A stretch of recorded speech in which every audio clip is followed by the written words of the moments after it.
Simples Nacional e a reforma tributária.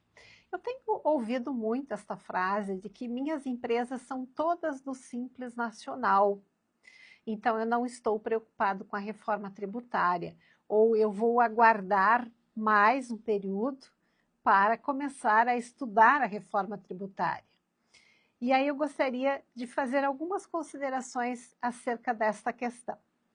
De fato, o Simples Nacional, ele vai iniciar o recolhimento da CBS e do IBS somente em 2027. 2026, ele não vai precisar destacar no documento fiscal o IBS 0,1%, CBS 0,9%, geral, né? Os regimes que têm redução, regimes específicos, também se aplica redução, nesse caso, mesmo para essas alíquotas, que são as alíquotas de um período de teste, que as demais pessoas jurídicas estarão obrigadas a partir de janeiro de 2026. E o Simples Nacional está dispensado em relação a este período. Porém, aquela empresa do Simples Nacional que recolhe o ICMS ou o ISS fora do Simples Nacional porque ultrapassa o sublimite, ela vai precisar em 2026 fazer esse destaque da informação no documento fiscal. Então tem que ficar atento a essa questão, porque embora a empresa do Simples Nacional, de maneira geral, não está obrigada a destacar, se ela é uma empresa do Simples Nacional que ultrapassou o sublimite, ela vai ficar obrigada já a partir de janeiro. Outra situação que pode ocorrer, em 31/12 de 2025, a empresa ser excluída por excesso de receita bruta, ou então por uma situação de pendência, que obriga ela a sair do Simples Nacional, ou então ela é excluída de ofício pela Receita Federal. E se não conseguir retornar ao regime, ficará sujeita ao destaque no documento fiscal. Então é importante se ter esse conhecimento da obrigatoriedade de como isso vai funcionar, já verificar com os sistemas, né, de emissão de notas, enfim, como é que isso está sendo parametrizado, para não ser pego de surpresa pelo fato da empresa poder ser excluída de uma hora, de um mês para o outro, por exemplo, né? A gente tem aquela questão de que quando ultrapassem mais de 20%, já no mês subsequente, ela fica obrigada a recolher o ICMS fora do Simples Nacional, ISS fora do Simples Nacional, e aí ela fica sujeita às mesmas regras que as demais pessoas jurídicas em relação a essa situação, e aí vai ficar obrigada a destacar o IBS nesse período de teste. Como o recolhimento efetivo da CBS, que substitui PIS e COFINS, é a partir de 2027. Em relação ao IBS, que substitui o ICMS e o ISS, o recolhimento inicia em 2029 e vai até 2033, um período de transição, quando os dois tributos eles ficarão sendo cobrados em paralelo e vai ocorrer uma redução do ICMS e ISS, conforme o caso, e um acréscimo do IBS, até que em 2033 ICMS e ISS são totalmente extintos.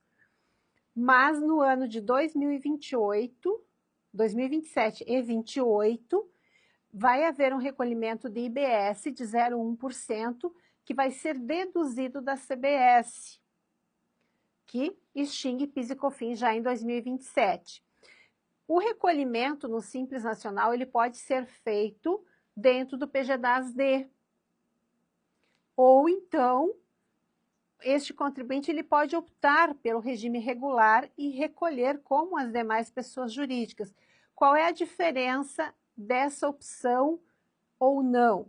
Se ele se manter recolhendo os tributos, os novos tributos dentro do Simples Nacional, o crédito que ele vai conceder vai ser apenas aquele valor efetivamente pago dentro do PGDAS-D.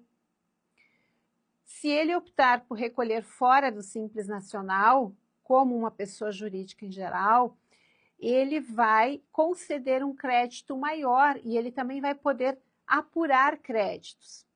Por isso que é importante fazer esse estudo prévio, por quê? Porque eu preciso verificar quem são os fornecedores, quem são os adquirentes, e temos situações, inclusive, dependendo dos serviços ou produtos, que vai ser mais vantajoso recolher, sim, no regime regular.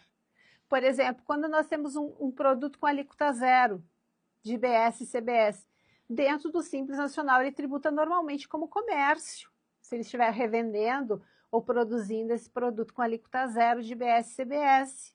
Então, são questões que, embora a empresa esteja enquadrada no Simples Nacional, que é um regime, em tese, simplificado, mas que de simples, né, o nome e a questão realmente é a simplificação no recolhimento do tributo e não na apuração, faz com que o profissional, né, o contador que acompanha esse contribuinte, tenha esse conhecimento, faça esse estudo da reforma tributária, esteja atento a essas alterações para que possa realmente dar uma assessoria a esse cliente nesse momento de transição. Nós teremos uma mudança muito significativa no sistema tributário. E uma outra questão que precisa se atentar também, que os novos tributos, eles vão ser calculados por fora, eles não são base deles próprios. Então, também isso precisa ser avaliado. O custo, a forma de calcular o custo do produto vai modificar. Então, são várias questões que precisam ser observadas, mesmo sendo do Simples Nacional. Eu convido você, profissional contábil, a estudar a reforma tributária.